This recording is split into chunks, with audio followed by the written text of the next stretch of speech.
قل للكون وقل للخلق وللأزمان كم تهنأ وفؤادك يملأه القرآن قل لهموم الناس وأسئلة الحيران الله وبركاته.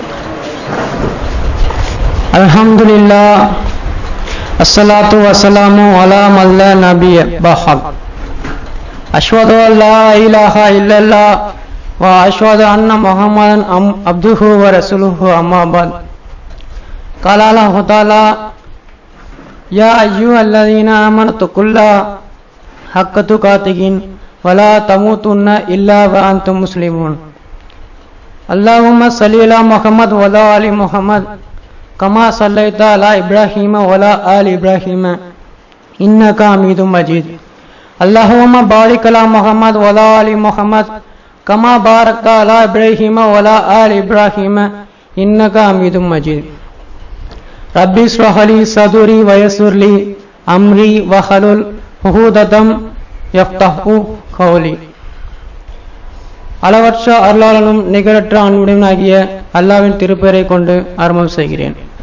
அல்லாஹ்வின் சாந்தியும் சமாதானமும் முஹம்மது நபி ஸல்லல்லாஹு அலைஹி வஸல்லம் அவர்கள் மீதும் அவர்களை பின்பொண்ட சத்திய சஹாபாக்கள் மீதும் நம் மீதும் உரிதமாக என்று கூறினாக என்னுடைய உரையை ஆரம்பம் செய்கிறேன்.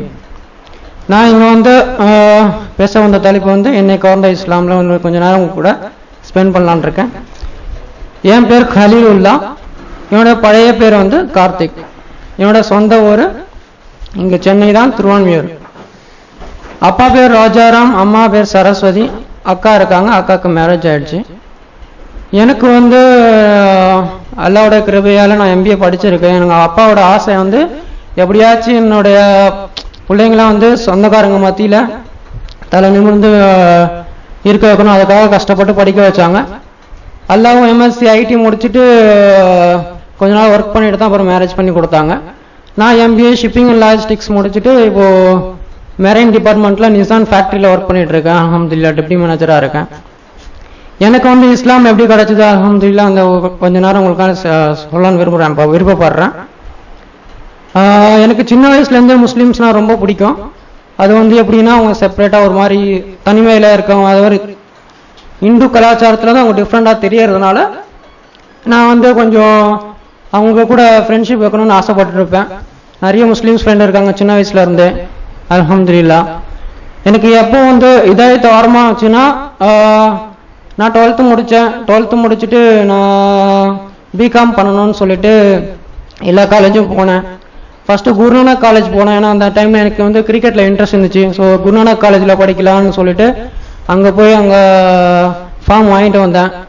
அது அல்லாவோட கிருபையால் அந்த வாய்ப்பு எனக்கு கிடைக்கல. ஏன்னா நான் மார்க் கொஞ்சம் கம்மியாக எடுத்ததுனால இது எனக்கு டே காலேஜ் கிடைக்கல. அப்புறம் MCC காலேஜ் தாம்பரத்தில் இருக்க காலேஜுக்கு வைஸ் சான்சலர் மூலமாகவே ரெக்கமெண்டேஷன்லேயே போனால் அங்கேயும் கிடைக்கல. அப்புறம் அக்கா ஆல்ரெடி முகமது சதக் காலேஜில் படிச்சுட்டு இருந்தா. அவள் தேர்ட் இயர் பழக்கும் போது அம்மா என்னை கூட்டிகிட்டு போனாங்க, ஒரு ஏதோ லெட்டர் விஷயமா கொடுக்கணும் அப்படின்னு கூட கூட்டிகிட்டு போனதுனால அங்கே போனேன். அங்கே போயிட்டு அந்த அமைதியான சூழ்நிலை எனக்கு நான் அப்பா கிட்ட சொன்னேன், இந்த காலேஜ் எனக்கு ஓகே, இங்கேயே சேர்ந்துக்கோங்க அப்படின்னா. அல்ஹம்துலில்லாஹ் அந்த காலேஜில் எந்த பாலிடிக்ஸும் கிடையாது. யார் ஃபஸ்ட்டு ஜாயின் பண்ணுறாங்களோ மார்க்ஸ் கம்மியாக இருந்தாலுமே அவங்களுக்கு எந்த குரூப் கிடைக்கிறாங்களோ அவங்க கொடுத்துருவாங்க. அல்லாவோட கிருபையால் அந்த குரூப்பை பிகாம் கிடச்சிது. போனேன். எனக்கு ஃப்ரீ ஹவர்ஸில் ஃப்ரெண்ட்ஸ் தாவா பண்ணாங்க. லெக்சரர் வராத டைமில் அப்துல் லத்தீஃப்னு ஃப்ரெண்டும் தாஜுதீன்ற ஃப்ரெண்டும் எனக்கு நார்மலாக பேசிக்ஸ் சொல்லுவாங்க. நம்ம வட்டி வாங்கக்கூடாது, வரதட்சணை வாங்கக்கூடாது, இந்த மாதிரி இந்த அட்டூழியெல்லாம் பண்ணக்கூடாது, விபச்சாரம் பண்ணக்கூடாது, அமைதியாக இருக்கணும், அந்த மாதிரி ஒரு விஷயத்த சொல்லிட்டு இருப்பாங்க. எனக்கு அப்பயே ஒரு நியத்து இருந்துச்சு. தொழாத மக்களை பார்த்தோன்னே எனக்கு அப்பயே ஒரு கோவம் வந்துச்சு. நான் முஸ்லீமாக ஆகணும், 5 வேளை தொழுகை பண்ணணும்னு ஒரு நியத்து இருந்துச்சு. ஆனால் அந்த டைமில் அவங்க என்ன சொன்னாங்க, சர்டிஃபிகேட்லாம் இமீடியட்டாக சேஞ்ச் பண்ணணும், இது அப்புறமா வீட்டுக்கு தெரிஞ்சிச்சுன்னா இந்த மாதிரி பிரச்சனைலாம் வரும் அப்படின்னு கொஞ்சம் பயமுறுத்துறதுனால எனக்கு அப்போ கொஞ்சம் பயமாயிட்டு நான் எதுவுமே கொஞ்சம் அந்த விஷயத்த யார்கிட்ட ஷேர் பண்ணாமல் வச்சுட்டு இருந்தேன். ஃப்ரெண்ட்ஸும் அடிக்கடி கேட்டாங்க, நீ எப்போடா இது இஸ்லாத்துக்கு வர போகிற அப்படின்னு கேட்டாங்க. அதுக்கப்புறமா வந்து அல்லாவோட கிருபையால அந்த வாய்ப்பு வந்து எனக்கு MBA ஷிப்பிங் ஃபர்ஸ்ட் இயர் பண்ணும் போது நபீல்ன்ற ஃப்ரெண்டு வந்து எனக்கு வந்து தர்பியா ப்ரோக்ராமுக்கு கூட்டிட்டு போனான். அங்கே போய் அங்கே ரியாத் பாய்னு ஒருத்தர் கான்டாக்ட் கிடச்சிது. அல்ஹம்துலில்லாஹ் அவரோட உறவால் நிறைய வந்து நான் முஸ்லீம்ஸ், அதாவது இஸ்லாத்துக்கு வந்தவங்க வந்து நிறைய பேசி எனக்கு வந்து தவா பண்ணாங்க. இஸ்லாத்தை தெரிஞ்சுக்கணுன்றதுக்காக வந்து நான் ரோப் சென்டர்னு மந்தவழியில் இருக்குது, அவர் அப்துல்லா ஃபெர்தோசி பாய், அவரும் தவா பணியில் நல்லா சிறந்து நிறைய பண்ணிட்டு இருக்காரு. அவர் தான் வந்து களிமா சொல்லி கொடுத்து எனக்கு கார்த்திக்ன்ற பேர் ஸ்டார்ட் ஆகுது, கலீலுல்லா, அதை நான் வந்து கலீலுல்லான்ற வச்சுக்கிறேன்னு சொல்லி நான் பேரை செலக்ட் பண்ணேன். அதுக்கப்புறமா வந்து ஃபஸ்ட்டு நோன்பு வந்துச்சு. என்னோட நோன்பு எப்படியாச்சும் நோன்பு வந்து மிஸ் பண்ணிடக்கூடாது, அதுக்காக நான் வந்து மேர்லேன்ற ஒரு கம்பெனியில் ஒர்க் பண்ணிட்டு இருந்தேன் மண்ணடியில். ஸோ அங்கே வந்து எனக்கு அங்கே இருந்தோன்னா வீட்டில் இருந்தோன்னா வீட்டுக்கு தெரிய வந்துடும், நோன்பு இருக்க முடியாதுன்றதுக்காக நான் பல்லாவரத்தில் வந்து ஒரு, அதாவது தாஜுதீனோட அவன் மூலமாக ஒரு கம்பெனி கிடச்சிது. அது வந்து ஓனர் வந்து முத்துப்பேட்டை, பல்லாவரத்தில் தான் அந்த கம்பெனி இருக்குது, கார்கோ கம்பெனி. அங்கேயே தங்கி அங்கேயே எல்லாமே பண்ணிக்கிடா, அவன் இஸ்லாமிய நல்லா தெரிஞ்சுக்கலாம் அப்படின்னு சொன்னான்.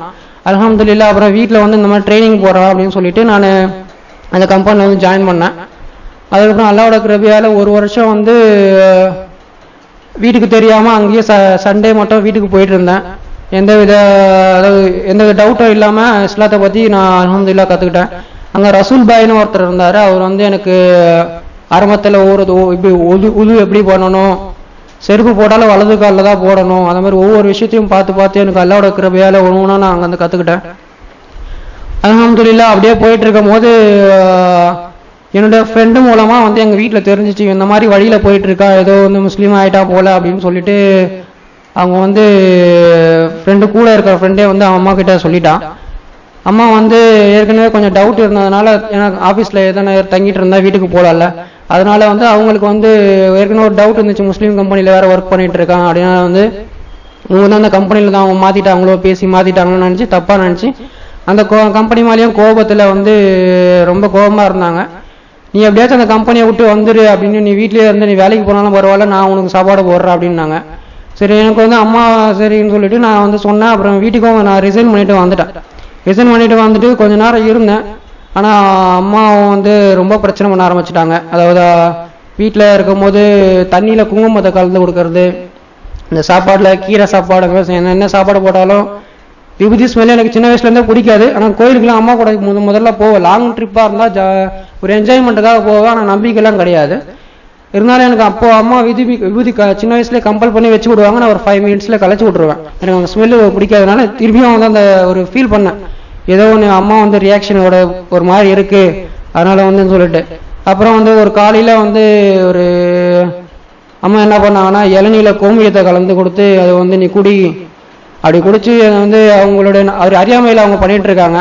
சரி நான் வந்து அதை குடிக்காம நான் வந்து அதை இது பண்ணலைன்னா அவங்களோட நம்பிக்கை அதிகமாயிருன்றதுக்காக அல்லாவோட கிருபையால பிஸ்மில்லா சொல்லி குடிச்சிட்டு அதுக்கப்புறம் ஒரு 1/2 மணி நேரம் கழிச்சு அவங்ககிட்ட சொன்னேன், நீங்கள் பண்ணுறதுனால எனக்கு ஒன்றும் ஆக போகிறதில்ல, நான் என்ன தப்பான வழியில் போகல, நான் வந்து இஸ்லாத்தை ஏற்றுட்டு இருக்கேன், இறைவன் ஒருத்தன் தான் ஏற்றுட்டு இருக்கேன், நீங்கள் வணங்குறதுலாம் கல்லு தான் அந்த மாதிரி சொன்னோடனே அம்மாவுக்கு ரொம்ப கோபம் ஆயிடுச்சு. ரிலேஷனுங்களாம் தெரிய ஆரம்பிச்சிட்டு ஒவ்வொருத்தராக வந்து என்னடா இப்படி பண்ணிட்டு இருக்கா அப்படி பண்ணிட்டு இருக்கேன்னு ஒரு பெரிய ஒரு பஞ்சாயத்தே பண்ணிட்டு இருப்பாங்க. டெய்லி இந்த மாதிரி போயிட்டு இருந்துச்சு. நோன்பு கிட்ட வந்துச்சு, என்னோட 2வது நோன்பு கிட்ட வந்துச்சு. அந்த டைமில் வந்து நான் வந்து திருப்பி பல்லாவரம் கம்பெனிக்கே போகிறேன், ஏன்னா நோன்பு முடிச்சுட்டு நான் வந்துடுறேன்னு சொல்லிட்டு இருந்தேன். ஆனால் வந்து அம்மா வந்து இதை விருப்பப்படல, யாருமே விருப்பப்படாதனால என்னை அலோவ் பண்ணல. நான் அம்மா யாருமே வீட்டில் சமயத்தில் என்னோட இதெல்லாம் ட்ரெஸ்ஸஸ்லாம் எடுத்துக்கிட்டு நான் அந்த கம்பெனிக்கு போனேன். அப்போ வந்து அக்காவோட வீட்டுக்கார் வந்து அவங்க ஃப்ரெண்டை கூப்பிட்டு அங்கே வந்தாங்க. கூப்பிட்டு பேசிக்கிட்டே இருக்கும்போது அவங்க அடித்தாங்க. அதுக்கப்புறமா நான் இந்த மாதிரி அடிக்கிறாங்க அப்படின்னு சொல்லிட்டு என்னோட ஓனர் வந்து ஆயிஷா, அவங்களும் கிறிஸ்டின் வந்து இஸ்லாத்துக்கு வந்தவங்க தான், அதனால அவங்களோட அந்த பெயின்லாம் தெரியும், அதனால தெரியும்னு சொல்லிட்டு நீ வந்து நான் சொல்கிற அட்ரஸ்க்கு போய் பாரு அப்படின்னாங்க. முதல்ல வந்து அங்கே இருக்கக்கூடிய அந்த சரௌண்டிங்கில் இருக்கக்கூடிய முஸ்லீம்ஸை போய் பாரு அப்படின்னு சொல்லி ஃபோன் நம்பர்லாம் கொடுத்தாங்க. அதுக்கப்புறம் வந்து நான் வந்து ஃபஸ்ட்டு TNTJ மார்க்கஸ் போனேன். அங்கே எப்படின்னா அல்லாவோட கிருபையால வெளியே திருப்பி நான் வீட்டுக்கு வந்துட்டேன். அதை போஸ்ட் பண்ணி அன்றைக்கி வீட்டுக்கு வந்துட்டேன். மாமாவோட ஃப்ரெண்டும் 2 வீலரில் வந்ததுனால என்னை வந்து என்ன பிளான்னா, நான் என்னை வந்து அக்காவோட வீட்டில் வச்சுருக்கணும், நோன்பு இருக்கும், அந்த எதுவும் அடுத்த கட்டத்துக்கு அவன் யாரும் போகக்கூடாது, இவன் போகக்கூடாது, இந்த மாதிரி போனால் நம்மளை விட்டு போயிடுவான்ற பயத்தில் இந்த மாதிரி பிளான் பண்ணாங்க. அல்ஹம்துலில்லாஹ் என்ன பண்ணாங்கன்னா அவங்க 2 வீலரில் வந்ததுனால அவங்க நான் 2 வீலரில் வந்துடுறேன், நீ பஸ்ஸு பிடிச்சி வந்துடும்னாங்க. நான் அல்ஹம்துலில்லாஹ் அங்கே பிடிச்சி ஆட்டோ பிடிச்சி நான் மர்கஸ் போயிட்டேன். மர்கஸ் போயிட்டதுக்கப்புறம் மறுநாள் வந்து அங்கேருந்து மசூரா பண்ணுறதுக்காக எல்லாரையும் கூப்பிட்டு எல்லாரும் வந்தாங்க. அப்பா அம்மா சித்தி எல்லாருமே வந்தாங்க. ஏன்னா பெரிய ஃபேமிலி எல்லாரும் இங்கே தான் இருக்காங்க, அடையாறில் தான் இருக்காங்க. வந்ததுக்கப்புறமா அவங்க வந்து என் பிள்ளை என் கூட இருந்தால் போதும் அப்படின்னு சொல்லிட்டு சமாதானப்படுத்தி கூப்பிட்டுட்டு போய் திருப்பி அம்மாவோட ரியாக்ஷன் அதிகமாகிடுச்சு. வீட்டுக்கு கீழே அரவாணி ஒரு ஃபேமிலி இருந்தாங்க, அவங்க கிட்ட போய் உட்கார வச்சு மந்திரிக்கிறது அந்த மாதிரி பண்ணுறதுன்னு சொல்லிட்டு கோயிலுக்கு போய் மந்திரிக்க வைக்கிறதுனாங்க. நானும் போய் உட்காந்து உனக்கு நம்பிக்கை என்ன இருக்குன்னு என்ன எனக்கு தெரிஞ்ச வரைக்கும் நான் வந்து இஸ்லாத்தை பற்றி எனக்கு முதல்ல ஆரம்பத்தில் கொஞ்சம் தான் தெரியனால நான் ஏதோ எனக்கு தெரிஞ்ச வரைக்கும் நான் இஸ்லாத்தை எடுத்து வச்சுட்டு இருந்தேன். அதுக்கப்புறம் வந்து நோம்பு ரொம்ப கிட்ட வந்துடுச்சு. அதுக்கப்புறமா இருக்கக்கூடாதுன்னு சொல்லி திருப்பி வந்து மசூரா பண்ணாலும் நோம்புலாம் விட்டுற முடியும், அந்த வீட்டில் இருந்து இருக்க முடியாதுன்றதா திருப்பி தமுமுகவில் இங்கே ஜருக் பாயின்னு ஒருத்தர் இருக்கார் மந்தவெளி மயிலாப்பூரில், அவரோட தொடர்பு கிடைச்சிது. அல்ஹம்துலில்லாஹ் அவர் போய் பார்த்து அங்கே ஒரு மதரசா மந்தவெளியில் இருக்கு, அங்கே போய் ஒரு 3 நாள் தங்கி நோம்பு வச்சுட்டு இருந்தேன். அதுக்கப்புறம் ஒரு ஃப்ரெண்டு வந்து நீ உனக்கு குரான் ஓத தெரியுமா அப்படின்னு கேட்டார். இல்லை இன்ஷால்லா இனிமேல் தான் கற்றுக்கணும் அப்படின்னேன். சரி நீ ஐஏஎம் போறியா அப்படின்னு சொல்லிட்டு எனக்கு கேட்டாங்க. நீ ஒரு மாதம் மட்டும் போயிட்டு அங்கே ஓதிட்டு நோம்பு முடிஞ்சோடனே வந்துடு அப்படின்னாங்க. ஸோ அல்லாவோட கிருபையால் நான் அங்கே போய் எல்லாமே ஓரளவுக்கு இஸ்லாமில் வந்து அடிப்படையிலேருந்து ஒவ்வொரு விஷயமா நான் கற்றுக்கிட்டு வந்துட்டு இருக்கும் போது திடீர்னு கேள்விப்பட்ட 1 மாதத்தில் இருக்க முடியாது, 3 மாதம் இருந்தால் ஆகணும், 3 மாதம் இருந்தால் தான் ஃபுல்லாக குரானில் கையில் எடுத்துகிட்டு வர முடியும். ஏன்னா அப்போ தான் எஸ்என்எல் குரான் தான் எடுத்துகிட்டு இருந்தேன், ஒரு சூறாவும் மனப்பாடம் பண்ணிகிட்டு இருந்தேன். அதுக்கப்புறமா வந்து அல்லாவோட பாதையில் 3 மாதம் செலவு பண்ணுறது தப்பு இல்லை சொல்லிட்டு ஃபோனெல்லாம் சுவிட்ச் ஆஃப் பண்ணி அங்கேயே கொடுத்துட்டு வீட்டோட எந்த தொடர்பும் இல்லாமல் இருந்தேன். ஒரு 1.5 மாதத்தில் ஒரு ஃபோன் வந்துச்சு போலீஸ் ஸ்டேஷன்ல இருந்து. அதாவது ஏற்கனவே சொன்னோம்ல அம்மாவுக்கு வந்து அந்த கம்பெனியை பிடிக்காததுனால இந்த பல்லவரம் கம்பெனி தான் என்னை மாற்றிட்டாங்க, முஸ்லீம் கம்பெனி தான் என்னை பேசி மாற்றிட்டாங்கன்னு சொல்லிட்டு அங்கே இருக்க வந்து கம்ப்ளைண்ட் பண்ணதுனால அங்கேருந்து 2 பேரும் வந்து போலீஸ் ஸ்டேஷனில் வந்து பிடிச்சிட்டு போயிட்டு இந்த பையன் எங்கே காணாமல் கிட்னாப் கேஸில் கம்ப்ளைண்ட் பண்ணியிருந்தாங்க. அதுக்கப்புறம் வந்து போலீஸ் ஸ்டேஷன் வந்து உனக்கு என்ன நடக்குதுன்னு தெரியல, நீ வந்து இங்கே வந்து போலீஸ் ஸ்டேஷனுக்கு வான்னு ஃப்ரெண்டு கால் பண்ணான். நானும் அங்கே போனேன். அங்கே போனால் சதீஷ்ன்ற ஒரு ஃப்ரெண்டையும் முத்ஃபுல் ரஹ்மான்ற ஒரு ஃப்ரெண்டையும் வந்து அங்கே பிடிச்சிருந்தாங்க. எல்லாம் கம்பெனியில் ஒன்றா ஒர்க் பண்ணவங்க தான். அப்புறம் எஸ்ஐ வந்து இன்வெஸ்டிகேட் பண்ணார். எதுக்கு நீ இப்படி பண்ணிட்டு இருக்க, என்ன பண்ணிட்டு இருக்கேன்னு கேட்டார். நான் எந்த தப்பும் பண்ணல, நான் இறைவன் ஒருத்தம் தான் ஏற்றுட்டு இருக்கேன், வேற எந்த தப்பும் பண்ணலன்னு சொல்லிட்டு அவர்கிட்ட தவா பண்ணேன். இன்ஷால்லா உங்களுக்கும் குரான் தர நீங்களும் படிக்கணும்னையும் சரின்னாரு. அதுக்கப்புறமா அம்மாவும் ஃபேமிலியெலாம் ஃபோன் பண்ணி வர வச்சாங்க போலீஸ் ஸ்டேஷனில். ஒரே அழுக. அம்மா வந்து அம்மாவை கண்ணை பார்க்கவே முடியல அந்த சமயத்தில். இருந்தாலும் வந்து அம்மா வந்து அந்த சமயத்தில் என்ன சொன்னாங்கன்னா, நீ எல்லாத்தையும் விட்டுட்டு வந்துடுறேன், நான் அவனை பார்த்துக்கிறேன், நீ எதுவும் பண்ண தேவையில்ல, நான் எந்த தப்புமே பண்ணலையம்மா, நான் வந்து ஏதோ குடிக்கல, எதுவுமே பண்ணலை, எதுவுமே அந்த மாதிரி கெட்ட பழக்கத்தெல்லாம் ஈடுபடலை, நான் தொழுவ போகிறேன், அந்த மாதிரி விஷயம் தான் போயிட்டு இருக்கேன். அவங்க என்ன சொன்னாங்க, நீ இப்படி இருந்தாலும் பரவாயில்ல, கொலை பண்ணியிருந்தாலும் பரவாயில்ல, இந்த மாதிரி அட்டுழியம் பண்ணாலும் பரவாயில்ல, என் புள்ளையா இருப்ப, இந்த மாதிரி விஷயத்துக்கு போகும்போது என் புள்ளைய நீ என்னை விட்டு போயிடுவேன், எல்லாரும் என்னை பயமுறுத்துறாங்க, நீ வந்துரு கூட வந்துரு அப்படின்னாங்க. அப்புறம் வந்து எனக்கு இதுவே கேட்டாங்க, போலீஸ் ஸ்டேஷன்லேயே கேட்டாங்க, நீ எங்கே போகிற, வீட்டுக்கு போறியா இல்லை மதரசா போறியா? நான் மதரசா ஓதி முடிச்சுட்டு 3 மாதத்தில் வந்துடுறேன்னு சொல்லிட்டு சரி இன்ஷால்லா வந்து கிளம்பிட்டேன். அதுக்கப்புறமா திருப்பி ஒரு வாரம் கழிச்சு இன்ஸ்பெக்டர் ஏதோ இன்வெஸ்டிகேட் பண்ணணும்னு சொல்லிட்டு ஃபோன் வந்துச்சு. அந்த டைமில் வந்து திருப்பி வந்து அவர் இன்ஸ்பெக்டர் கேட்கும்போது முதல் கேள்வி என்ன கேட்டா, எந்த இயக்கத்தில் சேர்ந்துருக்கு அப்படின்னாரு. நான் எந்த இயக்கத்திலும் சேரல, நான் சலீம்னு ஒருத்தர் அவர் குடும்பம் அந்த ஜருக் பையோட அவரோட அசிஸ்டண்ட்டாக அவர் மூலமாக போனதால அவரும் சொன்னார், இல்லை அவன் அந்த மாதிரிலாம் இல்லை, இந்த மாதிரி இஸ்லாத்தை தெரிஞ்சதுக்காக வந்திருக்கான் அப்படின்னோடனே அவர் இன்ஸ்பெக்டராக வந்து சொல்லிட்டாரு, இந்த மாதிரி அவனோட 18 வயசு ஆயிடுச்சு, அவன் வந்து சட்டப்படி அவனோட இஷ்டத்துக்கு விட்டுருங்க அப்படின்னு சொல்லிட்டு. அதுக்கப்புறம் புதுசாக ஒரு கொஸ்டினை வச்சாங்க அப்பா சைட்லேருந்து. இவன் வந்து bank loan already education loan MBA பண்ணுறதுக்கு வாங்கியிருக்கான், ஸோ அதை வந்து வாங்கிட்டு எங்களை தவிக்க விட்டு போயிடுவானோ அப்படின்னு சொல்லிட்டு ஒரு அப்பாவோட கொஸ்டின் இருந்துச்சு. உலகத்தில் செய்ய வேண்டிய கடமை இருக்குல்ல, ஸோ வந்து அந்த சமயத்தில் வந்து நான் வந்து அங்கேருந்து விட்டு போக முடியாது, ஃபினான்ஷியலாக யாருக்குமே ட்ரபிள் கொடுக்கக்கூடாதுன்னு சொல்லிட்டு அண்ணன் அப்போ வந்தாங்க, அதோட பெரியமா பையன். அவங்க வந்து நீ எங்கேயும் போகத்தவளை எங்கள் வீட்டுக்கு வா, நீ எங்கள் வீட்டுக்கு அவங்க வீட்டுக்குலாம் போகாத அப்படின்னு சொன்னாங்க. அது அடையாட்டி போல பள்ளி பக்கத்துலேயே இருந்ததுனால சரின்னு சொல்லி அங்கே ஒரு ரூம் கொடுத்தாங்க. அல்ஹம்துலில்லாஹ் அங்கே ஒரு வருஷம் அங்கே தான் இருந்தேன். அது மூலமாக தான் இங்கே அல்லாவோட கிருபையால இங்கே ஒரு வேலை கிடச்சிது, அந்த இப்போ இருக்கிற வேலை கிடச்சிது.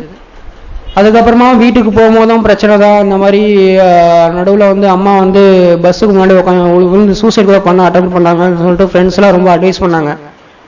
நான் அந்த டைமில் வந்து அவங்களுக்கு விட்டு கொடுக்காம அவங்க விதி என்ன இருக்கோ அதுதானே பண்ண முடியும், அவங்க இந்த மாதிரி மூட நம்பிக்கையில் இருந்தாங்கன்னா நான் என்ன பண்ண முடியாதுன்னு சொல்லி மனசை கல்லாக்கிட்டு சொன்னதுனால ஃப்ரெண்ட்ஸும் அவங்க வந்து என் மேலே ஒரு வெறுப்பை உண்டு பண்ணி அவங்களும் அங்கேருந்து போயிட்டாங்க. அதுலேருந்து ஃப்ரெண்ட்ஷிப்பாக கட் ஆனாங்க, ஒன்று ஒன்றா கட் பண்ண ஆரம்பித்தாங்க. அப்பாவும் நடுவில் வந்து ஒரு மனசு வந்து உடஞ்சி சூசைட் கூட பண்ண அட்டன் பண்ணார். கழுத்தில் கயர்லாம் மாட்டிக்கிட்டாரு. அதோட இருக்கிற வேலை கதவு டோர் வந்து டபால் போடலை. அப்போ பாட்டி வந்து காப்பாற்றி இந்த மாதிரி ஃபோன் பண்ணி இந்த மாதிரி கூப்பிட்டு இந்த மாதிரி பிரச்சனை பண்ணிகிட்ருக்கேன், இன்னும் பண்ணிகிட்ருக்கேன். அப்பா காலெல்லாம் இருந்தார். ஏன்டா நான் உன் காலெல்லாம் விழுறேன், நீ வந்து இஸ்லாத்தை விட்டு ஏன் வரமாட்டேன்ற அப்படிலாம் சொல்லிட்டு இருந்தாங்க. நான் அப்போ எந்த வித தப்பம் பண்ணலன்னு சொல்லி அவங்களால அவங்களால பேச முடியல. ஏன்னா வந்து அவங்க குடும்பத்தோடு சேர்ந்து அந்த மாதிரி நம்ம குலதெய்வம் இங்கே இருக்குது, சென்ட்ரலில் பாடிகார் முனீஸ்வரர் கோயில் இருக்குது, நீ அங்கே போகாமல் நீ எங்கே போயிட்டுருக்க அப்படின்னாங்க. நான் சொன்ன வேறு 3 சங்கலம் மஞ்சள் பெயிண்ட் அடித்து வச்சுட்டு நீங்கள் வணங்கிட்டு இருக்கீங்க, அதை வந்து நான் எப்படி வணங்க முடியும்? நம்ம முன்னோர்கள் அப்படி தானே பண்ணிட்டு இருந்தாங்க, அப்போ பாட்டி எல்லாருமே அப்படி தானே பண்ணிட்டு இருந்தாங்க அப்படின்னா நான் அதை பண்ண மாட்டேன், நீங்கள் அறியாமையில் இருக்கீங்கன்னு சொல்லிட்டு எனக்கு தெரிஞ்சவருக்கு தாவா பண்ணிவிட்டு அதுக்கப்புறமா வந்து வேலைக்கு போக ஆரம்பித்தேன். அப்போ கொஞ்சம் கொஞ்சமாக பிரச்சனை குறைய ஆரம்பிச்சுது. இருந்தாலும் அம்மா வந்து வீட்டுக்கு போயிட்டு அங்கேருந்து லொஹர் தொழிலுக்கோ அசர் தொழிலுக்கோ சனி ஞாயிறில் வெளியே வரும்போது அம்மாவும் அப்பாவும் சண்டை போட்டுப்பாங்க அப்படின்னு சொல்லிட்டு சித்தி கால் பண்ணிகிட்டே இருப்பாங்க. சைலண்டில் இருந்தாலும் கால் பண்ணிகிட்டே இருப்பாங்க. அதுக்கு முன்னாடி இங்கே போகிறேன் அங்கே போகிறேன் இன்னும் திரும்ப தெரியலையா அப்படி இப்படின்னு சொல்லிட்டு. இதனால் வந்து அக்கோட லைஃப்பும் ஸ்பாயில் ஆயிரும். ஏன்னா தாய் மாமனா நீ வந்து பண்ண வேண்டிய கடமை நிறைய இருக்குது, அவங்க பாப்பாவுக்கு மொட்டை அடிக்கணும், அது பண்ணணும் இது பண்ணணும்லாம் கோயிலுக்கெல்லாம் கூப்பிட்டாங்க. நான் அதெல்லாம் வர முடியாது அப்படின்னு சொன்னதுனால அவங்களுக்குள்ளேயே ஒரு பிரச்சனை ஆரம்பிச்சுது. அந்த பிரச்சனை வந்து என்ன முன் வச்சு உன்னால தான் அவங்க வீட்டுக்குள்ள பிரச்சனைன்னு சொல்லி அது ஒரு பிரச்சனை பண்ணிட்டாங்க பெருசாக. சரி, அல்லாவோட கிருபையாலே அவரோட போயிட்டே இருக்கும் போது ப்ராப்ளம் கொஞ்சம் அண்ணன் வந்து ரொம்ப சப்போர்ட் பண்ணிட்டு இருந்தாங்க. அந்த டைமில் வந்து அண்ணன் அட்வைஸ் பண்ணுவாங்க, இருந்தாலும் வந்து நீ போகிற வழியில் நான் விட்டுருவேன், ஆனால் அவங்க அம்மா வந்து விடலை, அதுக்காக நான் எதுவும் பண்ண முடியாது, நீ வந்து அம்மா சொல்கிறது கேளுன்னாங்க. நான் அப்படிலாம் போக முடியாதுன்னா நான் இங்கேயே இருந்துக்கிறேன், நான் அங்கே போகல அப்படின்னு சொன்னேன். அதுக்கப்புறமா வந்து இந்த இதுக்கு ஒரு முற்றுப்புள்ளி வைக்கணும்னு சொல்லிட்டு ஒரே வந்து எனக்கு தெரிஞ்ச வழி வந்து நான் நிக்கா பண்ணியிருந்தா தான் வந்து அம்மா வந்து அந்த நம்பிக்கையை விடுவாங்க, பையன் வந்து இந்த மாதிரி போயிட்டு இருக்கான். இல்லைன்னா அவங்களுடைய ஆக்டிவிட்டி தொடர்ந்து இருந்துட்டு தான் இருந்துச்சு. அங்கங்கே கோயிலுக்கு போகிறது, நீ வா கூட வா, நான் உள்ள போக தேவையில்ல அப்படின்னு சொல்லிட்டு இருந்தாங்க. அல்ஹம்துலில்லாஹ் சரின்னு சொல்லிட்டு அங்கே நிக்கா பார்க்கறதுக்காக இங்கே ஜமாத்தில் பிஎம்டபிள்யூ பள்ளி இருக்கு புரசேகத்தில். அங்கே வந்து அஜீஸ் பாய்னு ஒருத்தர் என் கூட படித்தார் ஐஏஎம்ல. அங்கே படிக்கும் போது தாவூத் பாய்னு ஒருத்தர் மூலமாக வந்து ஒரு இது வந்துச்சு, அலையன்ஸ் வந்துச்சு. அப்படின்னா தாவூத் பாயோட ஒய்ஃப் வந்து காயல் பண்ண தாவா சென்டரில் வந்து நிர்வாகியாக இருக்காங்க. அங்கே வந்து ஆலிமா ஒருத்தவங்க இருக்காங்க, படித்து முடிச்சுட்டு நீ நிக்கா பண்ணிக்கிறேன் இப்போ நான் ஊர் வந்து தென்காசி. சரி ஓகே நான் அல்ஹம்துலில்லாஹ் நான் நிக்கா பண்ணிக்கிறேன் அப்படின்னு சொன்னதுக்கப்புறமா சரின்னு சொல்லிட்டு வீட்டில் சொன்னேன் இந்த மாதிரி. அப்போது பிரச்சனை பயங்கரமாக ஆயிடுச்சு. அதனால் தனியாகவே வந்து வீடு எடுத்து இங்கே பல்லாவரத்தில் பொழிச்சலூரில் தான் தங்கிட்டு இருந்தேன். அப்போ திடீர்னு வந்து மேரேஜ் கிட்ட வந்துடுச்சு. அப்போ வந்து அண்ணன் என்ன சொன்னாங்க, ஒரு வாட்டி கம்பெனிக்கு வெளியே வந்து வெயிட் பண்ணிட்டு இருந்தாங்க. ஏன்னா ஒரு கம்பெனி என்ட்ரிக்கு வந்திருக்கேன்டா, நீ வந்து போகும்போது என்னை கூப்பிட்டு போ. அன்னைக்குன்னு பார்த்து நான் பைக்கில் வந்தேன், நார்மலாக கம்பெனி பஸ்ஸில் தான் வரும், அன்றைக்கி பைக்கில் வந்தேன். சரி இருடா நான் பைக்கில் தான் வந்திருக்கேன், ஸோ நான் உன்னை கூட்டிகிட்டு போகிறேன் அப்படின்னு சொல்லிட்டு இருந்தாங்க. அண்ணன் பைக்கில் பின்னாடி உட்காந்து ஃபோன் பேசிட்டே வந்தான், எனக்கு அந்த டவுட்டும் இல்லை. ஆனால் சரின்னு சொல்லி அந்த படப்பை தாண்டினதுக்கப்புறமா வந்து ஃபோன் டவர் இல்லைடா, நீ நிப்பாட்டு வண்டியை நிப்பாட்டுனோடனையும் ஜெயிலோ காரில் ஒரு கார் வந்து முன்னாடி மாறிச்சு, ஒரு அரவாணி 5 பேர் அம்மா அதாவது அங்கேருந்து அடித்து உள்ள வண்டியில் ஏற்றிட்டாங்க. அதுக்கப்புறமா வந்து அண்ணன் வந்து காப்பாற்றுவான்னு பார்த்தா அவன் சைலண்டாக திரும்பிட்டான். சரி அண்ணன் பின்னாடியே வந்து எப்படியாச்சும் பைக்கில் வந்து எந்த ட்ரெயினுக்கு தெரியல யார் உள்ளே இருக்காங்க, எதுவும் தெரியல, ஏதோ பண்ணிட்டு இருக்காங்க. அவங்க அடிக்கும் போது என்ன சொன்னாங்கன்னா, நீ வந்து எதுக்கு இந்து கலாச்சாரத்தை பற்றி தப்பா இதில் மேடையிலலாம் பேசுறியாங்க அப்படின்னு சொல்லிட்டு இருந்தாங்க. நான் எதுவும் அந்த மாதிரி பேசலையே சொல்லிட்டு நான் எனக்கு தெரிஞ்ச வரைக்கும் நான் தாவா பண்ணணும்னு சொல்லிட்டு நான் பொறுமையாக இருந்து நான் சொல்கிறத கொஞ்சம் நேரம் கேளுங்க அப்படின்னு சொல்லிட்டு முன்னாடி பார்க்குறேன். எனக்கு ஷாக் ஆயிடுச்சு. டிரைவர் வந்து மாமா, பக்கத்தில் உட்கார்ந்து இன்னொரு அண்ணன். அதுக்கப்புறமா வந்து நடுவில் அம்மா ஏறினாங்க, வண்டியில் ஏறினாங்க, அது முக்காடு போட்டுட்டு தலையை ஏறினாங்க. அண்ணனா வந்து அங்கே தாம்பரத்தில் ஜாயின் பண்ணிக்கினான். சரி என்ன தான் பண்ணுறாங்கன்னு சொல்லிட்டு ஃபோன் எல்லாத்தையும் பிடிங்கிட்டாங்க, லேப்டாப் ஆஃபீஸும். அது வெட்னஸ்டே கரெக்டாக எப்படின்னா சண்டே நிக்கா, தேர்ஸ்டே வந்து மார்னிங் வந்து இங்கே போயிட்டுருக்கு, வண்டி ஏரல் தாண்டி போச்சு. நீங்கள் எங்கே போகிறீங்க அப்படின்னு கேட்டதுக்கு வந்து நீ சைலண்டாக வா, நீ உனக்கு தெரியாது அப்படின்னு சொல்லிட்டு திருநெல்வேலியில் ஒரு ஊருக்கு வந்து ஸ்ட்ரைட்டாக வண்டி போச்சு. அங்கே ஏதோ டொக்கு எடுப்பாங்கன்னு ஒரு மூட நம்பிக்கையில் அங்கே ஒரு நிறைய இடத்துல பண்ணிட்டு இருக்காங்க திருநெல்வேலியில். அங்கே என்ன பண்ணாங்க, முதல்ல ஒரு இடத்துல கூட்டு போனாங்க சிட்டிக்கு முன்னாடியே. அவர் வந்து நான் இஸ்லாத்துக்கு வந்திருக்கேன் அப்படின்னோடனே அவர் கொஞ்சம் பின்வாங்கிட்டாரு, அவனால் ஒன்றுமே பண்ண முடியாதுன்னு சொல்லிட்டு. அதுக்கப்புறமா வந்து இவங்க அதுக்கு ஒரு கைவிடலை, அந்த இதுவை கைவிடாமல் இன்னொருத்தருக்கு ஃபோன் பண்ணி அவங்க குக்கு வில்லேஜ் ரொம்ப டீப்பான உள்ள ஒரு மாதிரி ஒரு 2-3 கிலோமீட்டர் தாண்டி உள்ள ஒரு கிராமம் மாதிரி இருந்துச்சு, பயங்கரமான கிராமம் மாதிரி இருந்துச்சு. அங்கே போனால் அங்கே ஒரு தாத்தா, வயசான தாத்தா, அந்த ரூம் உள்ள போனால் அந்த சினிமா ஷூட்டில் அந்த சாமியார் ரூம் எப்படி இருக்குமோ அதே மாதிரி அந்த ஒரு எல்லாமே செட்டப்பில் இருந்துச்சு. வந்து உக்காருந்தாங்க. எனக்கு வந்து உக்காந்ததுக்கப்புறமா வந்து கையை தடவி பார்த்துட்டு சொன்னார் வச்சுருக்காங்க அப்படின்னாரு. நான் சொன்னேன் என்ன வச்சுருக்காங்க அப்படின்னு. நீ ஏன் குறுக்கு பேசுகிற, எல்லாம் பேசுகிறேன்னா இங்கேருந்து போயிடு அப்படின்னாங்க. மாமா வந்து நீ உட்காருறா, நீ வந்து அம்மாவுக்காக உட்காரு அப்படின்னு சொல்லிட்டு கன்வின்ஸ் பண்ணாங்க. அப்புறம் வந்து அந்த படத்தை பார்த்து திடீர்னு பார்த்துட்டு சொல்லு அப்படின்ட்டு ஏதோ பேச மனம் ஆரம்பித்தார். சரி உன்னை கூட்டின்னு போய் வெளியே உட்கார வைங்க அப்படின்னு சொல்லிட்டு வெளியே கூட்டின்னு போய் உட்கார வச்சாங்க. வெளியே உட்கார வச்சு தண்ணி தெளிச்சுட்டு அவர் ஒரு சொம்பும் ஒரு செம்பு குழலும் எடுத்துகிட்டு வந்தார். அந்த குழலை எடுத்துகிட்டு வந்துட்டு எல்லாருமே வந்து பார்த்துட்டு இருந்தாங்க, எல்லாம் பக்கத்தில் இருந்தாங்க. சரி என்னதான் பண்ண போகிறாங்கன்னு சொல்லிட்டு பார்க்குறோம். எனக்கு வாயில் தண்ணி ஊற்றிட்டு அந்த செம்பை இந்த தொண்டை இருக்கும் விட்டார். நார்மலாகவே தொண்டை விட்டு எதுனா விட்டாலும் வாமிட்டு வர ஃபீல் வரும். இவங்க ஃபர்ஸ்ட் வாட்டி வாயுவில் விட்டுட்டு உறிஞ்சினார். செகண்ட் டைமும் உறிஞ்சினார். தேர்ட் டைம் வந்து அவர் என்ன பண்ணார்னா வாயில் வந்து அவர் வாயில் வந்து ஏதோ வந்து ட்ரான்ஸ்ஃபர் பண்ணார். அது ஒரு ஆட்டு புழுக்க மாதிரி இருந்துச்சு. என்னோட வாயில் அந்த ஃபீல் வந்து வாமிட் ஃபீல் ஆகி எனக்கு என்னோட வாயில வந்து வந்துச்சு. மாமாவுக்குலாம் அது கிளியராக தெரிஞ்சிச்சு. அப்புறம் வந்து அவர் சொன்னார் இல்லை பிரச்சனை வந்துச்சு, வயிற்றுல ஒரு ஏதோ வச்சுருக்காங்க, முஸ்லீம்ஸ் ஏதோ சூனியம் வச்சுருக்காங்க, அது வந்து முடியெல்லாம் முளைச்சிடுச்சு, அதனால் வந்து இப்போ சரியாயிடும், பையனுக்கு வந்துச்சு, ஏதோ சின்ன சின்ன மடித்து கொடுத்தாரு, சாப்பாடில் தெரியாமல் கொடுங்க அப்படின்னு சொல்லிட்டு. நான் அண்ணன் மாமா இதை தனியாக கூப்பிட்டு இந்த விஷயத்துக்கு கூட்டிங்கன்னா நான் தனியாக நானே வந்திருப்பேன், எதுக்கு அடித்து போனெல்லாம் ஆஃபீஸ்லாம் லீவ் போட்டு ஆஃபீஸில் வர தேடிட்டு இருப்பாங்க அப்படின்னு. இல்லைடா எங்களுக்கும் விருப்பம் இல்லை, உங்கள் அம்மா வந்து பயப்படுறாங்க பயங்கரமாக, அப்பாவும் பயப்படுறாரு, நீ தீவிரவாதியா அறிவு இது நான் தீவிரவாதியா ஆகணும்னு நான் அப்பயும் சொன்னேன். இஸ்லாத்தில் அதெல்லாம் கிடையாது அப்படின்னு சொல்லிட்டு என்னால் முடிஞ்ச அளவுக்கு நான் சொல்லிட்டு நீ நிக்கா பண்ண போகிறேன், நான் கண்டிப்பாக நிக்கா பண்ணி தான் ஆகும், அப்புறம் இந்த பக்கமே வந்துடாத, இந்த பக்கம் தலையே காமிச்சிடாத அப்படின்னாங்க.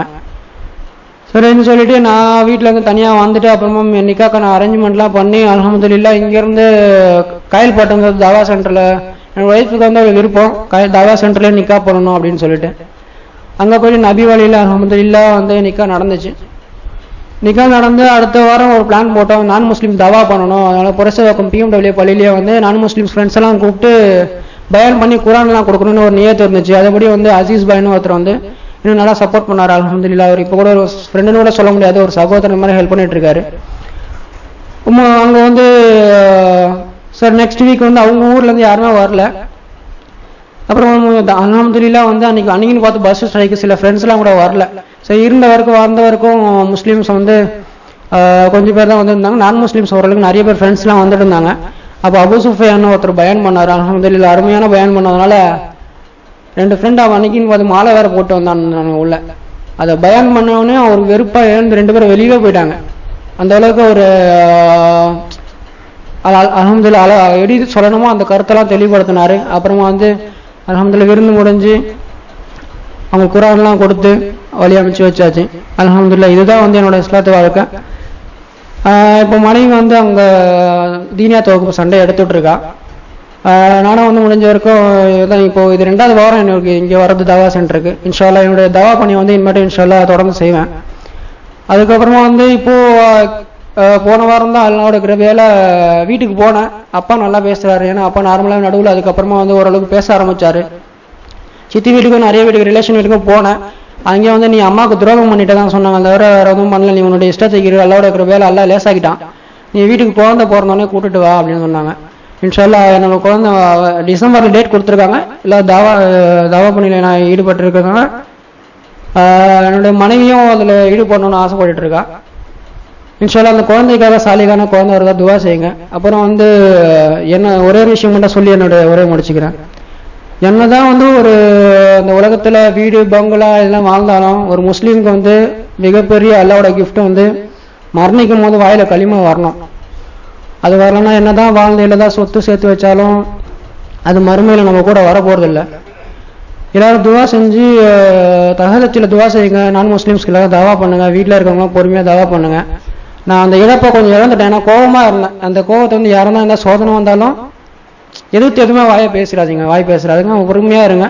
அல்லாஹ்வோட கிருபையில எல்லாம் லேசாக்கி எல்லாருக்குமே சொர்க்கத்தை வழங்குவானாக. அஸ்ஸலாமு அலைக்கும் வரஹ்மத்துல்லாஹி வபரகாத்துஹு. بإسلامي وإيماني أضاء الكون وزمن، بإسلامي وإيماني أضاء الكون وزمن، بإسلامي وإيماني أضاء الكون والزمن، بإسلامي وإيماني أضاء الكون والزمن.